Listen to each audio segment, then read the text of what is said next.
జనాలకు ఏంటంటే ఒక విశ్వాసం ఇప్పించే బాధ్యత ఉన్నది.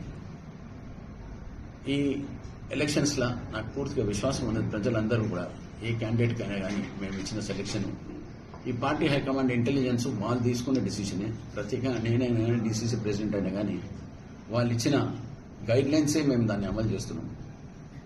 ప్రజలకు ఒకటి ఏంటంటే ఎమ్మెల్యే సాబ్ ఉన్నాక ఎట్టి పరిస్థితుల్లో మేము ఇచ్చిన అప్లికేషన్ని కన్సిడర్ చేయాలని ఒక ఆశ పెట్టుకున్నాం. మాకు కూడా కొన్ని ఇబ్బందులు ఉంటాయి, గైడ్ లైన్స్ ఉంటాయి. వాళ్ళు ఎట్లా చెప్తే ఏం చేస్తే బాగుంటుందా అని ఆ సమస్యతోనే మేము ప్రత్యేకంగా నేను పార్టీ క్యాండిడేట్ని మనవి చేసుకునేది ఏంటంటే పార్టీ ఇచ్చిన క్యాండిడేట్లను మీరు దయచేసి వాళ్లకు సపోర్ట్ ఇచ్చి మీరు గెలిపించేది. మీకు ఎవరికైనా కానీ ఏ లెవెల్లో మీకు అగ్రిమెంట్ చేసి మీకు ఎట్లా ఫ్యూచర్లో క్యాడర్ని ఎట్లా మనం ముందర తీసుకుపోవాలి.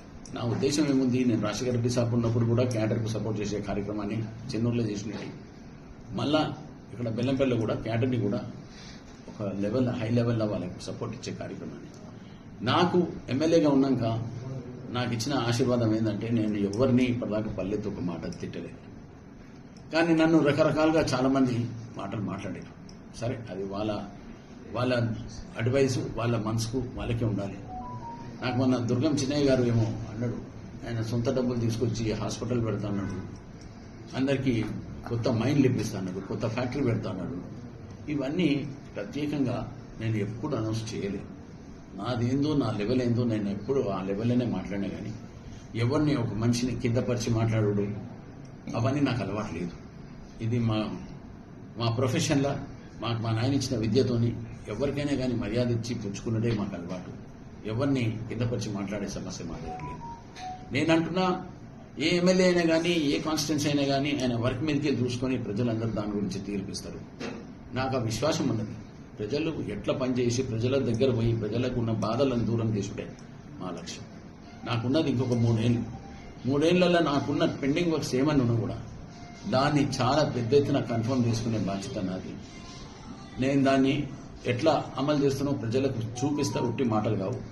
అందుకోసం బెల్లంపల్లి ఇప్పటిదాకా ఎవ్వరు 200 కోట్లతో ఇంటిగ్రేటెడ్ స్కూల్ తీసుకొచ్చి ఇనాగ్రేషన్ చేసుకునే అవకాశం నాకు దొరికినందుకు ప్రత్యేక ధన్యవాదాలు. మన 1,73,000 మందికి మళ్ళొక్కసారి వాళ్ళకి థ్యాంక్స్ చెప్తున్నా.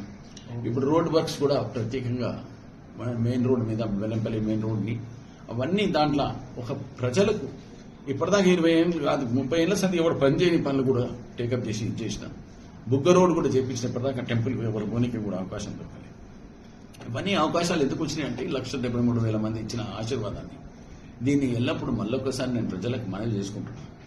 మీరిచ్చిన దయ, మీరిచ్చిన ఓట్లు, మీరిచ్చిన సపోర్టుతోనే ఈ స్టేజ్కి వచ్చినాము.